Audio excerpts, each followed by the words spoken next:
Welcome to Laying Fallow. I'm Donna Von Bruning. Today's interview is with Carson Love. To connect the dots, Carson is Sydney's college roommate, and they have been friends since high school. Carson was a visual arts major at Savannah Arts Academy.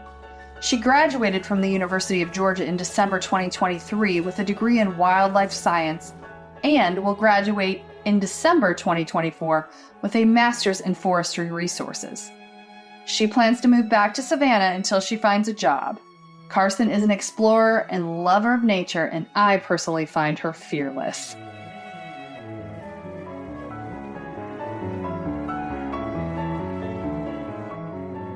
So I always start with the quote that you gave. I was wondering, I was just thinking, I should have read it. Well, because I have the portfolio. So this is what you said. Oh, you God. said, everyone does that. Oh, honestly, it's not bad. You said, I have always struggled with anxiety around change, and senior year was definitely not short on change. Through this really tough time of loss, I've become closer to my loved ones and know who I can count on. During quarantine, I feel like I've moved on to bigger and better things. There have been ups and downs, but I have come out stronger. I have focused on my creativity, designing pots of my plants, and starting an earring business. Oh, and I have learned to appreciate the little moments. I don't dwell on the past, but rather look to the future. I know there is a lot of change coming with college, and I'm ready to take it head on. God, I'm gonna end up crying during this. You're loud. Trust me, the tears come easy for me. Yeah. Well, and because I'm straight up about to leave for Montana tomorrow. Right. And so it's just I'm sure. Okay, Yeah. So let's start with, you went to the University of Georgia. You graduated, in December? And now what are you doing? I am getting my master's in forestry right now. So I went straight on. I didn't take a break. I knew if I took a break, I would not go back. So we're not doing having that. it. So now I am planning to graduate possibly December or the following spring. I haven't decided yet. You haven't decided how you're going to? I haven't decided yet. I could graduate in December, but I might extend it a year to do a study exchange in Sweden. In your quote, you talked a lot about change. Mm-hmm. How do you feel about change now? Still the same. Hate it. Love it and hate it. I've come to love some of it, but for about 3 weeks after a big change, it's rough. And for 3 weeks, I'm sad and I cry, but my mom and I talk about it all the time, and we're like, we give it 3 weeks. Yeah. And then if you still hate it, you're still miserable, then come home. And usually after 2 weeks, I'm loving life. Yeah. Yeah. Got it. Yeah. So how has the journey of the past 4 years been? What I mean by that is, how has the journey of the past 4 years been what you thought it would be, or not at all? Not at all what I thought it would be. Really? Yes. So, now, being in grad school is what I thought college was supposed to be. Oh, really? So when I got to college, I'm not one, I didn't revert. I saw a lot of people hang out with their high school friends. And for me, I'm in college now. And I wasn't ever super close with some of my high school friends that were at UGA. So I kind of did my own thing. And freshman year was a struggle. I never really found my place. I didn't find a friend group. I didn't, all the things that people get involved in, they didn't have that. So I didn't find people.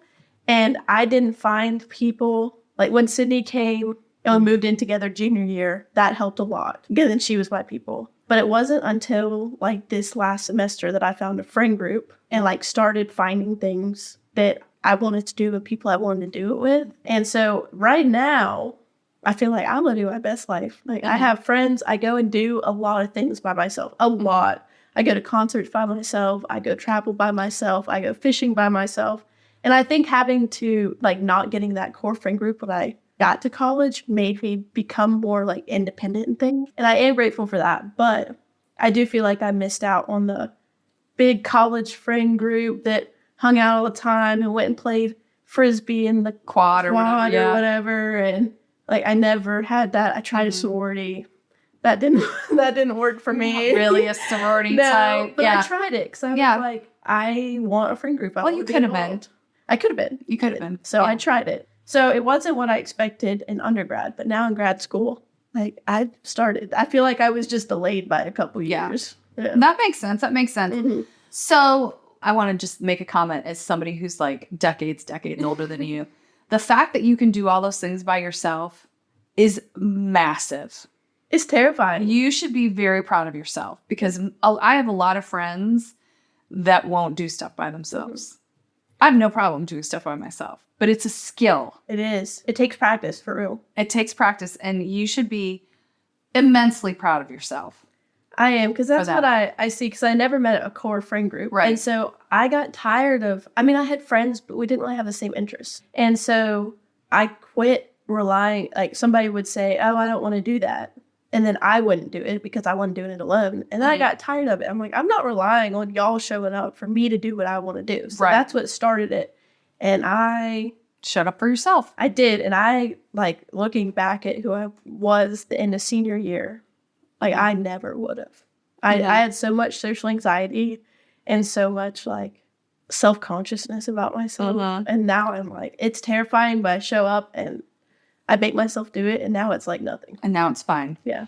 How do you think your and other people's personal relationships were affected by the pandemic? Do you feel like people held on to high school friends longer than they should have, high school relationships longer than they should have, or did they let go? What did you observe for yourself and for everyone else? For myself first, I moved on. And that's pretty easy for me, but that's kind of how I've been, like, moving through the phases of life in school and, elementary school, middle school to high school. I was like, okay, well, I really appreciate y'all's place in my life now, but it's time for me to experience some new things. So for me, that's how it was. But I noticed, I think a lot of people did hold on to their high school relationships, high school friendships, high school mindset too. Really? Yeah. Talk about that. Oof. See, I don't want to get too personal. Well, you don't have to get personal. Well, I just meant, like, so there's a lot of, like, the high school drama. And some of the people that did hold on to high school friendships and high school relationships still have that high school drama. And they're still talking about what happened in high school. And it's still the same people. We shared those experiences.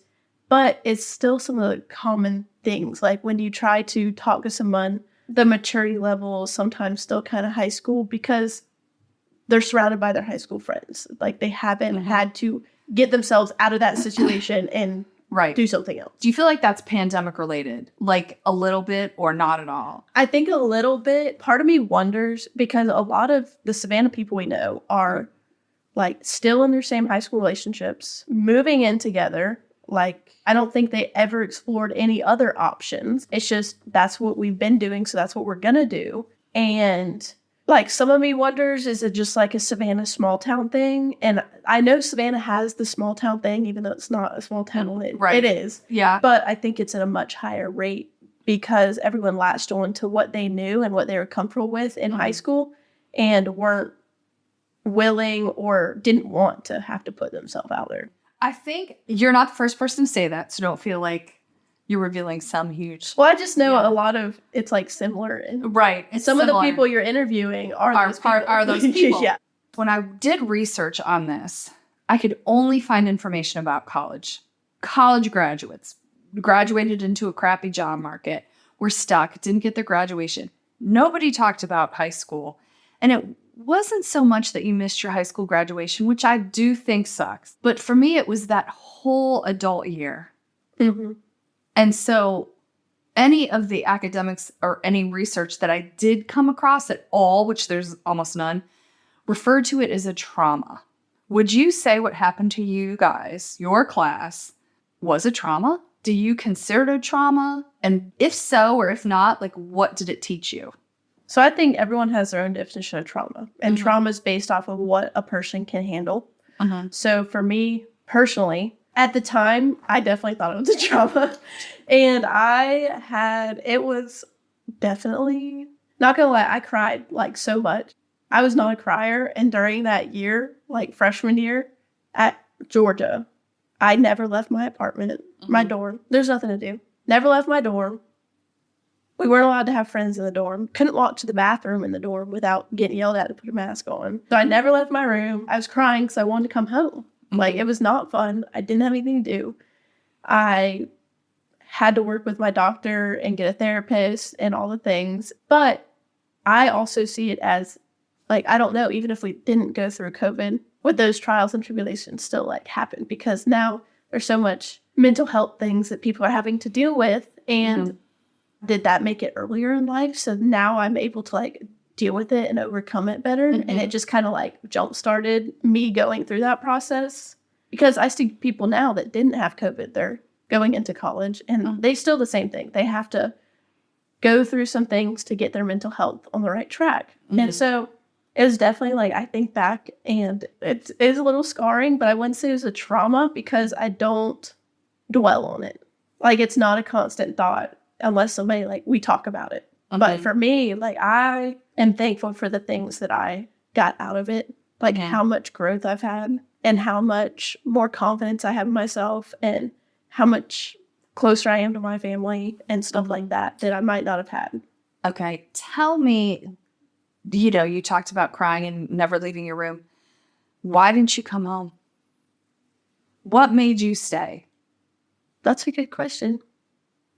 I think my parents really encouraged me. They were like, stick it out, Carson. Well, yeah, stick it out. But it was, if I really wanted to come home, I could have come home. But my mom is very like, yes, I understand. It's hard, but just start baby steps. Like, make yourself go on a walk every day. You don't have to talk to anybody. You don't have to do anything, or go and sit on a bench and read a book. Like, you have to just start doing baby steps. And she talked with me through it.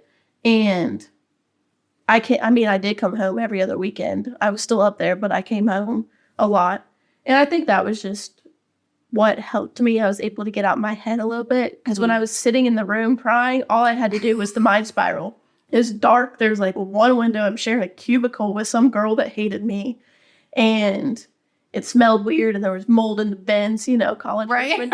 Everyone's sick. Yes, everyone's sick. I was sick all the time. And then I was going through what I noticed is doctors, as soon as I called my doctor, she prescribed me anti-anxiety medicine. I didn't have to have an appointment in person, didn't have to have like therapy things. They just said, okay, we're going to put you on medicine. And going through the different types of medicine, the different doses, all that stuff influenced it a lot, I think. I think that made it a lot harder. But just being able to, okay, I'm going to get outside and go on a hike. I'm going to get outside and at least sit in the sun helped tremendously, like just get out my head. Yeah. So I think it just never got bad enough. I didn't want to let myself down and let myself lose an opportunity. But in hindsight, I probably would have loved to go to Georgia Southern for 2 years and transfer. But it is what it is. It is what it is. Yeah, that's what it is. And I might have been on a different path maybe I'd be stuck with high school friends if I went to Georgia Southern. You never know. Well, you could have high school friends and like me and Sydney, but it's a whole different, we grew together. Right. We had our separate lives. We grew, we both grew as our own individual people, and we're still there for each other and each other's lives. Whereas some of the people that we're talking about staying in a high school state of mind, they're codependent on their high school people. And they grew more codependent instead of fighting their own selves. Right. Growing as a person.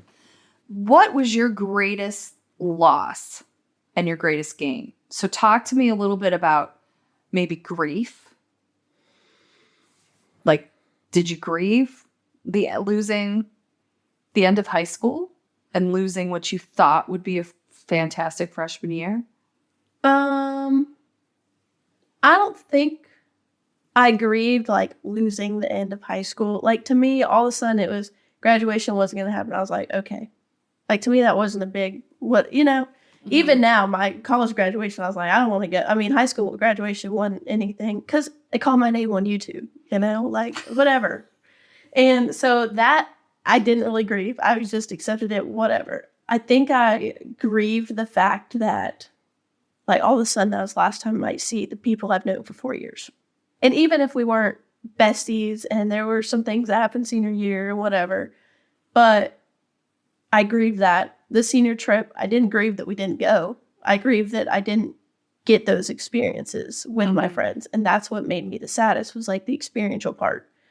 And I was sad for a while, and I spent a lot of time talking to my mom. She was very much a personal therapist. Go moms. Yeah. And I went through, dyed my hair blue. You did? Yeah. You dyed your hair during COVID. It was terrible. Never do that ever again. Like, whole head straight. But it wasn't like a blue. It was like greenish blue. So when it faded, it was just straight green. Oh, wow. Yeah. And I think that was I think I was having an internal mental breakdown and did not realize that was what was happening. Because there was just, and then I got a breast reduction right on top of it while my hair was blue. Did? Yeah. And that happened all during COVID. The summer between the senior year and freshman year of college. And I think I was going through a tough time. And so I don't know if it was me grieving the losses or me just like, probably part of it, but I never accepted it as that is what it was. Mm-hmm. But when I gained a lot of like being able to be introspective, and especially my mom helping me, just like realizing what was happening with me, what I needed to be changing. I could look at myself and be like, all right, Carson, you're being crazy. You need to like get something under control, which is very important. A lot of people don't have that. And then just the independence. I mean, it was for freshman and sophomore year, I was not independent, but I realized all those experiences are what helped me be independent by the time I got to junior and senior year. So do you think that the experiences of being a high school senior and a college freshman in 2020, in that year, made you more flexible and or made you value tradition more? Did you put a bigger emphasis on, because you lost those things, college graduation or, milestone moments? Like, what do they mean to you now? I think I put less emphasis on it. Like, for me, college graduation was like, okay. Did you do it? Did you walk? I went, but just because my parents made me. They're like, you're going to wish you did this. So I did it. But for me, like, it wasn't oh my gosh, I just graduated. It also could have been because I went right back to school. I don't know. But I'm more like, to me, over the past 4 years, realized that I haven't, like, grades aren't important to me as much. Graduating with a degree isn't as important to me as much. It's like what I choose to do with my experiences and like saying, okay, I'm going to miss class to go hang out with my family is a lot more important to me than like the milestones. I don't put a big emphasis on the milestones in life. It's more of just moments. Yeah. And I appreciate moments a lot more, probably, because all the moments I thought I was going to have like senior year didn't happen. And so now I've started to really like be introspective on those moments. And be like, oh, this is actually important. How was graduation? Like, were you, this is what it's like? Or were you just like, this is stupid and I'm here for my parents? I kind of thought this was stupid. Yeah. I really enjoyed because we have big graduation, university-wide. Right. And then we have college graduation. Correct. My college graduation, I liked a lot. There's 25 in my class, and 6 or 7 of them were master students that graduated at the same time. The dean spoke. I mean, we all had good relationships. I'm in a small college, so that one was a lot more important to me. Mm-hmm. The big college graduation, the university one, I could have done without. We just sit there. I mean, not in a bad way, but none of those people meant anything to me. Right. I didn't know. Did you get fireworks in December? No. And it was in the stadium, Stegman Coliseum. Didn't even get to be in the stadium. Jerry Moore had the president spoke, and I don't. Whatever. A controversial opinion. But, yeah. And then my parents had to sit through 2 hours of, like, it was nothing related to me or what I was going to do or what was important to me. It was just, I think we had one of the first Black college graduates of the university speak. I mean, it was really impactful for a lot of reasons, but none of it really spoke to me. So, what I found out is that Georgia Southern says their graduates' names using AI. That's so unpersonal, too. Isn't that awful? I was like, AI? Yeah. Those poor kids have been waiting to hear their name for 4 years. It's a robot. And it's a robot. No, I don't know. The people they butchered some names at our graduation. You talked about the speaker. You just brought up the speaker that was impactful. So one of the things that has happened over the past 4 years, and I suppose it happens all the time, but it feels very forward right now, is that there have been so many social fractures on the forefront for you guys. So like right after you losing graduation, everything Black Lives Matters happened. Then Roe versus Wade. Now all this, the protests, the war on Hamas, anti-Semitism, all that kind of stuff. tell me or talk about if these things, A, have impacted you. Really, have they made you more empathetic or less empathetic? So my perspective, I live in a bubble. I don't have social media. I mean, I have Instagram for me to post. I don't have TikTok. I don't scroll on Facebook. But the only thing that I look at every single day without fail that impacts my life is the weather. Other than that, like I live in a little bubble. I don't know anything about politics going on right now. I don't know. I mean, I see the encampment on campus, and my thing is like, I'm trying to take grad pictures of my friends in front of the arch, and y'all are freaking in your tent right behind it. Can you believe? So probably less empathetic. I know. I mean, I was never much political anyway, especially because nobody can talk about it. Like, it's always a big deal. No one can, it's their opinion or the highway type thing. And I will say, so my freshman year roommate, she was very much a liberal. And about Thanksgiving time, first semester, I said, I'm sorry, but I'm going to dinner downtown with my friends. And she said, no, you're not. I said, yeah, I am. Like, I have tried to be. Like, I cannot sit in this room and not have a social life anymore. Like, it has been months of me sitting here with no friends. Like, I just have to. And I'm trying to be respectful of you. So she was a little COVID. Very COVID much. Anxiety. Very much. And I'm going to dinner with my friends. And she said that if I was a responsible citizen, that I wouldn't. And that if I didn't have white privilege, I'd probably understand how my actions were impacting. Was she white? Yes. And she went on Tinder dates every other night. But she asked them if they were being safe and staying 6 feet from people. And if the guy says yes, they were, then it was okay. Because obviously they're being truthful. So I said, okay, well, I just want to be respectful of you. I'm sorry you have your opinion of that. But me telling you this is me being respectful. And I just want to let you know that I'm going downtown to have dinner with my friends. And I'll wash my hands when I get back or whatever. I'll go get my COVID test in a week. And I left and got ready with my friends, came back to get my purse. And she was sitting there and she says, I think it's best if I moved out. And I said, I think you might be right. And I left. And she moved out and I didn't see her again. That night? That night. She moved out? Yep. Like home? Her parents lived 2 minutes from campus. She just moved home. Oh, wow. Yep. So then you didn't have a roommate the rest of the time? I got another roommate second semester. But for a good 2 months, nope, didn't have a roommate. How did living with somebody like that make you feel? Did it push you one way or the other? I want to say politically, but I kind of don't really mean politically. But just like, I was just like, okay, people are going to have their opinions. And do you feel like common sense has been lost? Yes. She told me I was not fulfilling. I had an American privilege to vote.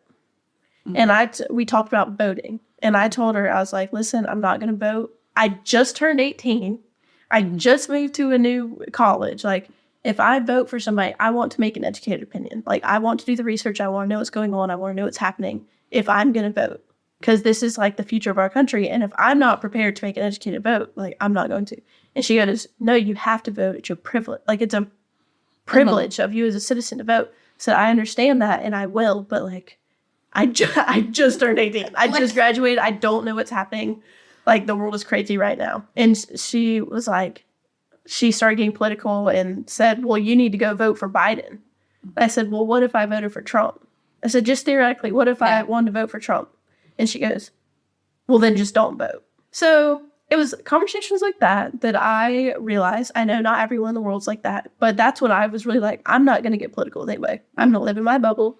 People are crazy right now. People got all kinds of crazy opinions. And most of the time, they're uneducated. Just like that girl wanted to vote for Biden just because of the party he was in. I'm like, did you actually do any research? No. Everything's media and everything's skewed. And I was like, I'm not part of that. Tell me about social media. Like, were you on it? Did you consciously get off of it? Yes. So I never had TikTok. That was one thing I didn't do because I just saw guys have TikTok. Oh, yeah. Probably find that better. I find it fascinating. People did. It was a big thing, and people started leading it. I just saw people get into the doom spiral. Like, you just start scrolling and scrolling and scrolling. And I was like, I'm not going to do that. And then I had Snapchat, and people did the streaks on Snapchat. You had to see how many days in a row, whatever. And people would send me random pictures of a wall or random pictures of their ceiling. I'm like, I'm not going to sit here and just send something that doesn't mean anything. I'm not even your friend. Why do we need? So I quit doing that. I mean, I have Snapchat still, but I don't have nobody I Snapchat regularly at all. And then Instagram, I've gotten better. I try to just one time a day, I'll go and check in on everybody. And I post my photography. I really am trying to be conscious about not getting on social media just because everything's skewed and everyone shows their best life. No one's really real anymore. And I think I posted recently. It was like, I'm currently romanticizing my life. And like, I acknowledge it. But it's like, not without its trials and tribulations. I still have hard times. But the good are outweighing the bad right now. And I'm going to focus on that at this point. And some people just like post the next best thing that happened 3 months ago. And it just isn't portraying society and life in a real way. Do you see that, like, you know, I know you guys are all Gen Z, but I see a difference in the top of Gen Z, which would be you guys, you know, 22, 23, even maybe 21. But you grew up without social media. You had phones. But when you think about, like, in high school, Snapchat or Instagram, they were baby formats. Yes. And then you look at, say, Nolan and below, and social media is just a whole different beast. Do you see that too? Do you feel like it's two different worlds? Like, why are you even in the same, like, Gen Z or whatever they put you in? Do you feel that? Yeah, these kids don't even have to go through an awkward stage. I was still wearing plaid cargo shorts and like a neon shirt when I was 13. And they're freaking wearing makeup and curling their hair in the morning. And I'm like, wait, you need to be humbled a little bit. I think they're not being humbled enough like they need to be. Because my aunt will go and post some throwback pictures and I immediately get humbled. So I definitely can see a difference. And I think it is because these 13-year-olds see these 20-year-olds that are skimpy clothes, full makeup. They're showing that they have all the things you could possibly want in life. And they, like, the younger people are realizing, like, they want that. And they think that's what you have to look like. That's what you have to act like. That's what you have to do to have that. And so, yeah, I think they just need to be humble. Their parents need to tell them to go outside some more. My parents told us to go out in the yard and fight. Like, that's what we had to do. So, yeah, and they really don't. No. They really don't. Talk to me a little bit about dating apps, and sex. So one of the things that's come up in a lot of the research is that you guys just don't have sex like we did. They're saying a lot of it is because of the pandemic. Meaning you weren't out like Nolan and his group is in the bars. Not that they are either, but like, you know, that was the only way we met people. And so you just went out and had fun and dated around. And I mean, is it different? Is that not the case? Well, I mean, you don't have to talk about you personally. No, so I will, because I think I fell into dating as having a security blanket. In freshman year, I automatically jumped into a relationship. Guy I met on Tinder. We ended up dating for like a year. And it wasn't something that I don't know. Like, I think it was a comfort thing. Like, I didn't have anybody and all of a sudden I had somebody. It happened a couple of times. And I would try to find, as a, you know, being introspective now, finding a security blanket and somebody to give you that attention and somebody to like make up for the space you feel is lost, I guess. And yeah, it's hard to meet people. People have gotten a lot more, like, I don't know if they're shy or they just don't want to put in an effort, or they don't know how. Like, they don't know how. I mean, I go to the bar. I mean, I frequent the bar pretty frequently. While you're in college, yes. Yeah. And I've never had a guy come up to me. That's crazy. Yep. Never had someone ask for my number. I've gone up to other people. Never someone even like a little bit drunk flirty? A little bit, but just kind of like nothing. Only when they were super drunk and I gave them my number and they were too drunk to remember that I gave them my number. Right. And so I don't count that. Like, that doesn't count. No, you're right. Yeah. Right. And so, yes, I think it's just kind of weird and like hard to meet people. And when you do, and you like, I asked this one guy to hang out. And I was like, do you want to go play pickleball? And we went and played pickleball. And then the next week I texted him, do you want to go play pickleball? Like, what are you doing tonight? And he sent me this whole thing about how he didn't know what he was doing right now and what he wanted. And he wasn't looking for anything serious. And he's just going through a tough time right now. And I was like, I really appreciate you being honest. And like, I'm glad I know where I stand. But did you want to go play pickleball? like, I'm not trying to marry you. Yeah. Can we just hang out? And Yeah. so now everybody's in a situationship. Nobody's ready for commitment. Nobody wants to, like, as soon as you ask them on a second date, God forbid, like, you must be putting a ring on it or something. So, and nobody likes a forward woman. All the guys are like, don't know what to do with that. Kind of scary. Explain what a situationship is. Where you basically are dating, spend all your time together, y'all sleep together, y'all go on dates, but putting a label on it's too much. We're not officially dating. We're just hanging out. They don't want to be tied down. They don't want that commitment. They don't want, like, but the what ifs, like, what if there's a better option? Like, they want to keep that door open. So that's a situationship. Do you think, and usually it's toxic. Usually it does not end well. Yeah. Do you think that's a result of, like, the dating apps, like keeping the door open? Yes. I've been on the dating apps and it takes an emotional toll. Like, I've had to just delete them because I'm someone that puts, like, me reaching out to somebody. I'm an introvert, an extroverted introvert. So I will reach out to somebody. I'm forward. I'll reach out to somebody and you get ghosted or they end up just wanting to sleep with you or all these things. It emotionally takes a toll on me and, like, just makes me not feel good about myself. And so I think that happens a lot and everyone's just scared that, like, y'all are together until one of you gets ready to ghost the other. For me, just tell me. Be like, hey, I'm not feeling this anymore. Like, I just don't see this going anywhere, blah, blah. I'm like, okay, fine. But if you just straight up quit talking to me one day, like, it takes a huge emotional toll. And that's what's happening these days. Like, yeah. Left and right. So the art of dating is gone. I know. It's so sad. I'm just going to go to Montana and find a cowboy. That's a great idea. What's wrong with that? I think that's good. Yeah, it's interesting. Some of the men I've talked to have very much said similar stuff, you know, that it's hard to ask people out, that they've had to, like, kind of get back in the game and figure out how to do it. And they all would rather meet somebody the old-fashioned way. Except nobody does. Except nobody does. Yeah. I mean, even if, like, if a guy came up to me and just asked for my number and asked me on a date, like, I'd say yeah. Because why not? Right. You know, you never know who you never know. And so that's, instead of just, like, straight up saying no, and that's what people are scared of, is just, it's taken me a long time, but to adopt the mindset, then the worst they can say is no. That's the worst that can happen. And it really doesn't have anything to do with you. No. It usually has something to do with them. Yeah. What does the future feel like for you now? So unknown. Like, I'm just, at this point, I've noticed, like, I am nervous and scared and, like, sad, but also so happy and excited, like, all at the same time. And some days it's more than others with, like, a certain feeling. So, like I said, I'm leaving this week to go to Montana for a summer. Are you going alone?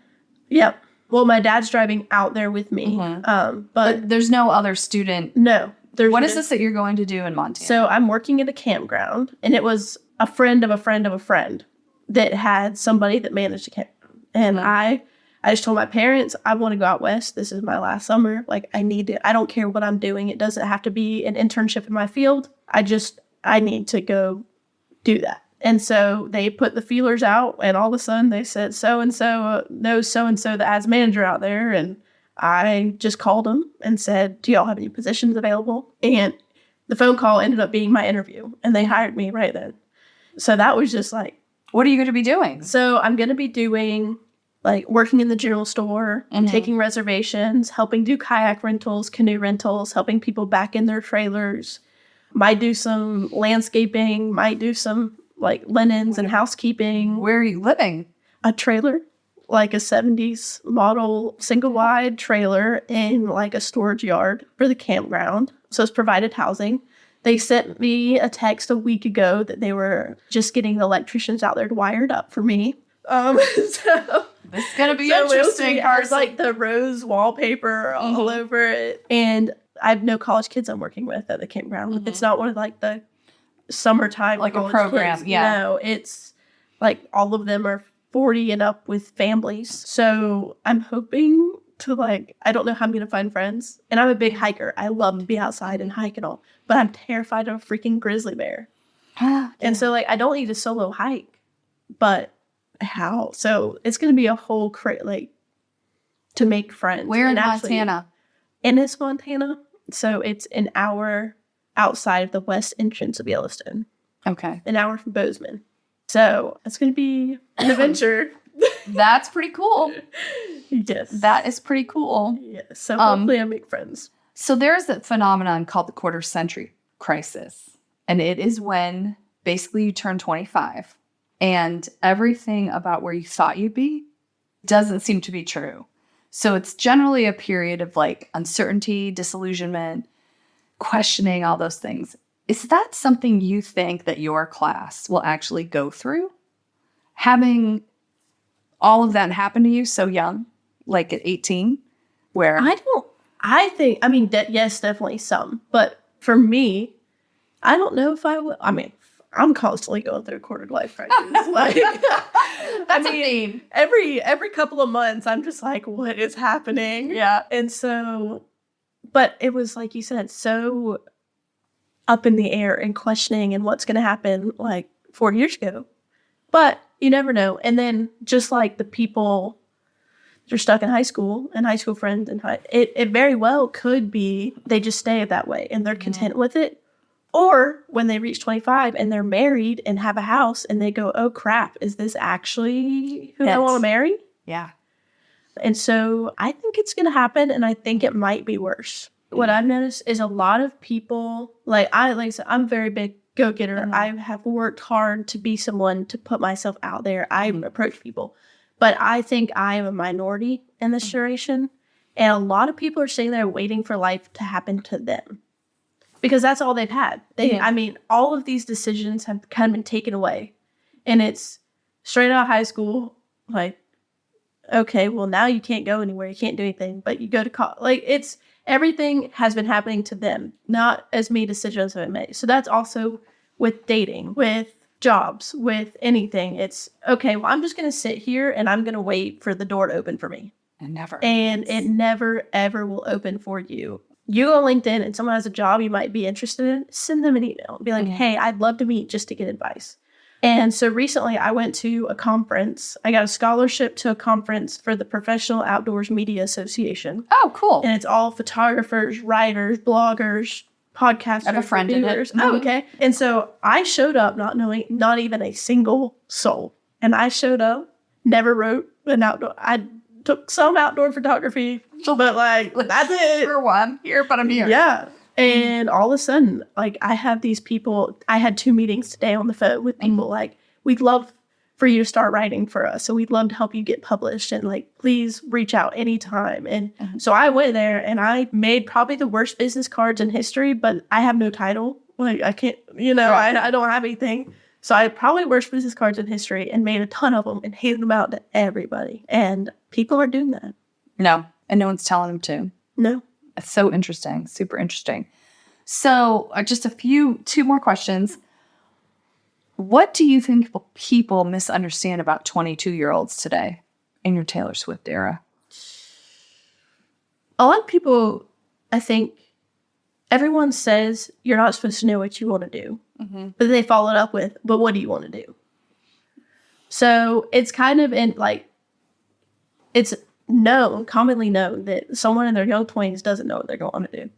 But I think everybody also expects us to know what we want to do and where with the general direction where we're heading. And a lot of 22-year-olds expect of themselves that they already know and that they know everything. And no one is taking advice, and people sometimes think that, oh, they went to college, they know. They already know everything. And I'm like, personally, I'm like, please teach me everything you can, because I have no idea what I'm doing. And so that's what I think people, older generations, just assume that even though they know that college kids aren't supposed to know what they want to do, like they assume that they do know. Do you think they assume that because technology wise, you guys you're digital natives and none of us are. And so things happen, like what I've heard is things happen quicker for you, meaning you get an assignment, I get an assignment, you automatically know how to go on the computer and do it. I would too. My husband would have no idea. You know what I mean? Do you think that's why people assume it? Because you can move faster? Yeah, it's probably why it's assumed, but like you said, it's just not. I mean, it's my boss, because I've been working remotely the other day. We had this big, long conversation because he thought I was shorting myself hours. Like, I'm not shorting myself. He's like, no, you have to be working more than you're writing down. Like, you're getting so much done. I'm like, I'm just efficient. Like, I go online, I do the things, it takes an hour. Mm-hmm. And it's something that would take him 6 hours. Right, so yeah. I do see where that could be the assumption and just that. So that confidence and that efficiency probably makes older people feel like, well, you clearly know what you're doing. I think this is not just a COVID thing. I think it's generation. I think it's a COVID thing. Because, and also younger, like 22, 23-year-olds, when an older person asks us or tries to do something, we see them struggling, it's just let me do it. Just let me do it. So it's assumed, oh, you know everything. You know what you're doing. When in reality, that's like one thing. And that's all I know. We may appear to have, but like in our brain, we don't have anything together. So before I ask you this one last question, is there anything you wanted to talk about that we didn't talk about? I had a thought in my head earlier, but I forgot it already. Well, you can jump at it when you think of it. So the last thing I want to ask you is, what is the one great thing you want to do with your life? See, you're assuming I know. So it's funny because every time somebody asks me what I plan to do after college, I'm not asking I know you that. after college, but I just say, I want to move in with my parents and mooch off of them as long as possible. But in life, I don't think it's anything like measurable.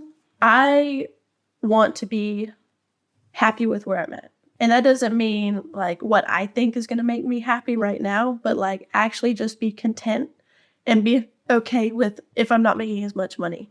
That's okay. I want to be happy with that. And then I also want to have an impact on other people. And I want to, right now, sometimes I live for other people and like, what can I do to make everybody happy?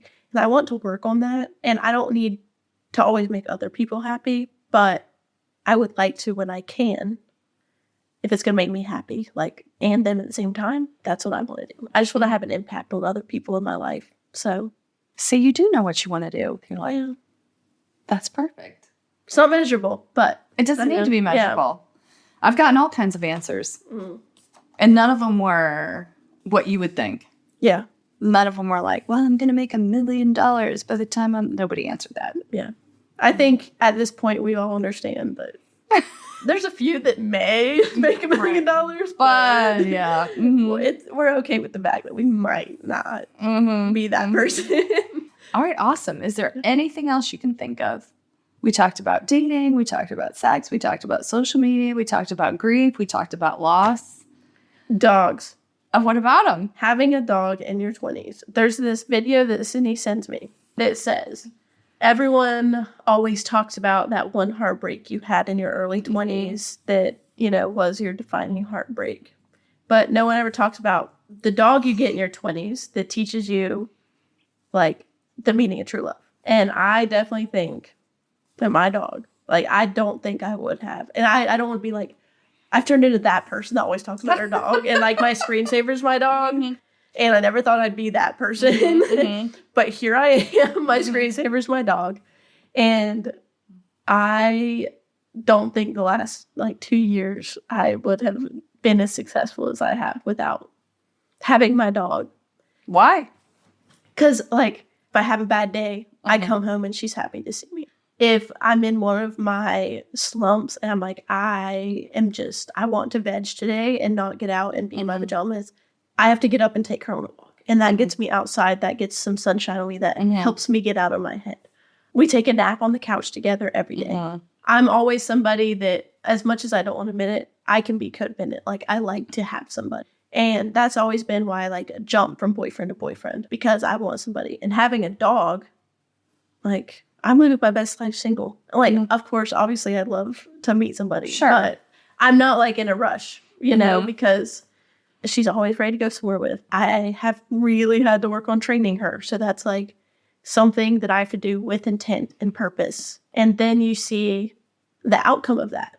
And it makes me, like, feel good about myself. Like, she went from the super dog reactive dog, scared of everything, never been inside, bit men, just bolted out the door every time the door opened. You couldn't walk on a leash. To, I take her everywhere now. And she's still somewhat a menace to society, but a lot less of a menace. And both of us she is probably my personality in a dog form. Like, and Sydney would tell you the same thing. Sydney just looks at us and has to shake her head. She's like, wait, yeah. So that's why I think it's just, it gives me a purpose and like seeing how far she's come with my like guidance. And you can't take her with you? Well, don't start crying. No, I wasn't. I have seriously considered it because I could, but is it best for her? Like she'd be in a trailer all day. Alone. If all of a sudden I want to get up and fly to see my cousins in Colorado or get up and drive to Glacier National Park for the weekend or whatever. You can't with her. I can't with her. And as much as I love her, I don't want that to limit me. Right. Whereas if I had to take her with me, I would and it'd be fine. But my parents have supported, like, my sister's in town, she'll take care of her, and they don't want her to limit me. And she didn't need to be in a 38-hour car ride. No. So I think about her, and as much as I love it, I think she'd be fine. It's only like 2.5 months, and yeah, she'll be fine. Yeah. It's a life experience that I need to. But that's one thing I never thought, because my mom, I grew up with her as a vet. She's like, do not save all the dogs. Do not pick that dog off the side of the road. Do not, like, you don't need a dog. You know, she was always, so I was like, I was indifferent to pets, you know, like I love mine, but I don't need all those. And here I am, foster fail. I didn't think I'd ever foster fail. There you are, foster fail. So you advocate getting a dog in your 20s. I do. If you can, if it's realistic. Yeah. Well, awesome, girl.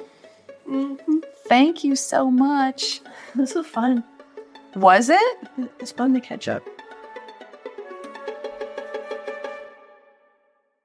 Thanks for listening to Laying Fallow. Be sure to listen to the rest of the episodes, and to learn more and see the portraits from both 2020 and 2024, head over to my website, www.donnavonbruning.com, or to my Instagram, @DonnaVonBruning.